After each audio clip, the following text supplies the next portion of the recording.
Hello guys, இந்த வீடியோவில் நம்ம என்ன டாபிக் பார்க்க போகிறோம்னா இன்ட்ரடக்ஷன் டு SQL அப்படின்ற டாபிக் தான் பார்க்க போகிறோம். அதுக்கு முன்னாடி டேட்டாபேஸ்னா என்ன அப்படின்றத நம்ம தெரிஞ்சுக்கணும். வாங்க. What is a database? டேட்டாபேஸோட அப்ரிவேட்டட் வேர்டு பார்த்தீங்கன்னா DB. ஓகேங்களா? இந்த டெஃபினேஷன் பாருங்களேன். A database is a organized collection of structured information or data typically stored electronically in a complete system. ஓகேங்களா? அதாவது என்ன சொல்ல வராங்கன்னா a collection of structured information a collection of structured information ஆர்கனைஸ்டா ஸ்டோர் பண்றதுக்கு பேர் தான் என்ன சொல்றாங்கன்னா டேட்டாபேஸ் அப்படின்னு சொல்றாங்க. ஓகேங்களா? இந்த டேட்டாபேஸை கண்ட்ரோல் பண்றது எதுன்னு பாத்தீங்கன்னா டேட்டாபேஸ் மேனேஜ்மெண்ட் சிஸ்டம். ஓகேங்களா? இப்போ டேட்டாபேஸ்க்கு ஒரு எக்ஸாம்பிள் பார்ப்போம். எக்ஸாம்பிளுக்கு லைப்ரரியை வந்து நம்ம டேட்டாபேஸாக கன்சிடர் பண்ணிக்கலாம். ஓகேங்களா? அந்த லைப்ரரியில் என்ன இருக்கும்? கலெக்ஷன் ஆஃப் புக்ஸை ஆர்கனைஸ்டாக ஸ்டோர் பண்ணி வச்சிருப்பாங்க. கரெக்டுங்களா? எதில் ஸ்டோர் பண்ணி வச்சிருப்பாங்கன்னா ஒரு புக் ஷெல்ஃபில் ஸ்டோர் பண்ணி வச்சிருப்பாங்க. அப்போ அந்த புக் ஷெல்ஃப் தான் நமக்கு என்னது? டேபிள்ஸ். ஓகேங்களா? அதாவது ஸ்டோர் பண்ணி வைக்கிற இடம் அந்த புக் ஷெல்ஃப் தான் நமக்கு என்னது? டேபிள்ஸ். என்ன ஸ்டோர் பண்ணி வைக்கிறோம்? புக்ஸை ஸ்டோர் பண்ணி வைக்கிறோம். அந்த புக்ஸ் தான் நமக்கு என்னது? என்னோட டேட்டா. அப்போ லைப்ரரின்னு ஒரு டேட்டாபேஸில், புக்ஸ்ன்னு ஒரு டேபிள்ஸில் புக்ஸை ஸ்டோர் பண்ணுறேன், டேட்டாவை ஸ்டோர் பண்ணுறேன். இதுதான் டேட்டாபேஸ். ஓகேங்களா? உங்களுக்கு சிம்பிளாக தான் இருக்கும், புரிஞ்சிருக்கும்னு நினைக்கிறேன். நெக்ஸ்ட் டிபிஎம்எஸ்னா என்ன அப்படின்றது பார்த்துடலாம். ஓகேங்களா? டிபிஎம்எஸோட ஃபுல் ஃபார்ம் பார்த்தீங்கன்னா டேட்டாபேஸ் மேனேஜ்மெண்ட் சிஸ்டம். ஓகேங்களா? இப்போ டிபிஎம்எஸோட டெஃபினேஷன் பாருங்களேன். Database is a special software program that helps users create and maintain a database. அதாவது டேட்டாபேஸை மெயின்டைன் பண்ணுறதுக்கும் கிரியேட் பண்ணுறதுக்கும் ஹெல்ப் பண்ணுறது எந்த ப்ரோக்ராம் பார்த்தீங்கன்னா இந்த டிபிஎம்எஸ். ஓகேங்களா? டிபிஎம்எஸ்ன்றது one of the package, software program. ஓகேங்களா? This data can be accessed, managed, modified, updated, controlled and organized with the help of database management system. அதாவது இந்த டேட்டாவை ஆக்சஸ் பண்ணுறதுக்கும் மேனேஜ் பண்ணுறதுக்கும் மாடிஃபை பண்ணுறதுக்கும் ஹெல்ப் பண்ணுறது எதுன்னு பார்த்தீங்கன்னா இந்த டிபிஎம்எஸ். ஓகேங்களா? இதோட டாஸ்க்லாம் பாருங்களேன். DBMS managed large amount of data. அதாவது லார்ஜ் அமௌண்ட் ஆஃப் டேட்டாவை ஈஸியாக ஹேண்டில் பண்ணுது. ப்ளஸ் வந்து இதோட டேட்டாவை வந்து செக்யூர்டாக ப்ரொடக்டிவாக வச்சுக்கும். நெக்ஸ்ட்டு டேட்டாவை பேக்கப்ஸ் எடுக்கிறதுக்கு ஹெல்ப் பண்ணுது. தென் இம்போர்ட் அண்ட் எக்ஸ்போர்ட், டேட்டா வந்து இம்போர்ட் பண்ணுறதுக்கும் எக்ஸ்போர்ட் பண்ணுறதுக்கும் இந்த டேட்டாபேஸ் மேனேஜ்மெண்ட் சிஸ்டம் தான் ஹெல்ப் பண்ணுது. ஓகேங்களா? நெக்ஸ்ட் இதோட டைப் ஆஃப் டிபிஎம்எஸ் பார்த்தீங்கன்னா 8 டைப் ஆஃப் டிபிஎம்எஸ் இருக்குது. நாம் இதில் என்ன டிபிஎம்எஸ் பார்க்க போகிறோம்னா ரிலேஷனல் டேட்டாபேஸ் மேனேஜ்மெண்ட் சிஸ்டம். அந்த டிபிஎம்எஸ் தான் நம்ம பார்க்க போகிறோம்.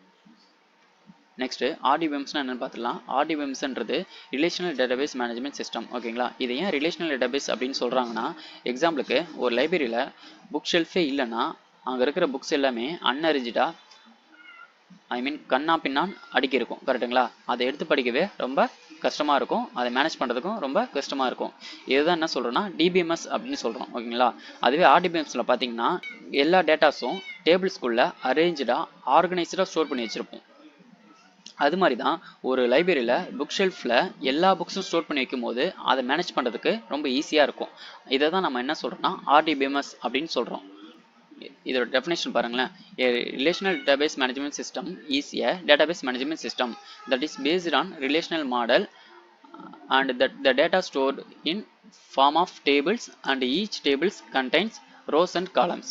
ஓகேங்களா? இப்போ என்ன சொல்கிறாங்கன்னா ஆர்டிபிஎம்ஸும் ஒன் ஆஃப் த டிபிஎம்எஸ் அப்படின்னு சொல்கிறாங்க.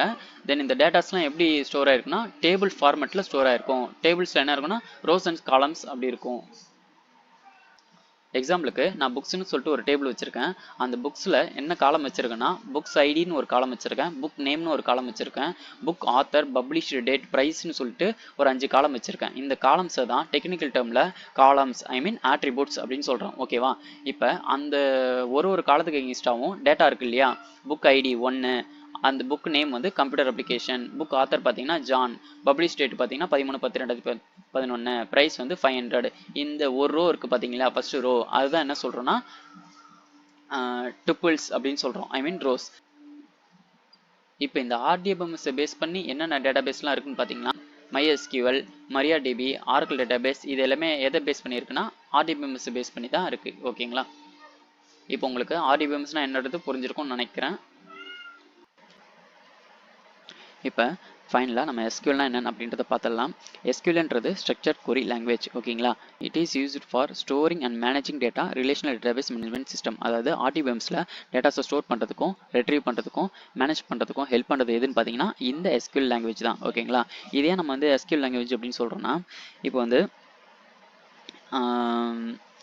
இப்போ உங்கள் கூட நான் கம்யூனிகேட் பண்ணுறதுக்கு என்ன லாங்குவேஜ் யூஸ் பண்ணுறேன்னா தமிழ். அந்த கம்யூனிகேஷன் டூல் யூஸ் பண்ணி தான் உங்கள்கிட்ட பேசிகிட்டு இருக்கேன். ஓகேங்களா? அதே மாதிரி இப்போ நான் ஒரு டேட்டாபேஸ் கூட கம்யூனிகேட் பண்ணணும்னா அதுக்குன்னு ஒரு லாங்குவேஜ் இருக்குது. அதுதான் இந்த SQL. ஓகேங்களா? இந்த SQL யூஸ் பண்ணி என்னென்ன ஆப்ரேஷன் பண்ணலான்னு பார்த்தீங்கன்னா ரீடு, அப்டேட்டு, டெலீட்டு இந்த மாதிரி நிறைய ஆப்ரேஷன் பண்ணலாம். ஓகேங்களா? அதே மாதிரி இந்த RDBMS கான்செப்டில் MySQL, Oracle, MS Access, SQL Server இது எல்லாத்துலேயுமே வந்து இந்த SQL லாங்குவேஜ் தான் ஸ்டாண்டர்டாக வச்சுருக்காங்க. ஓகேங்களா?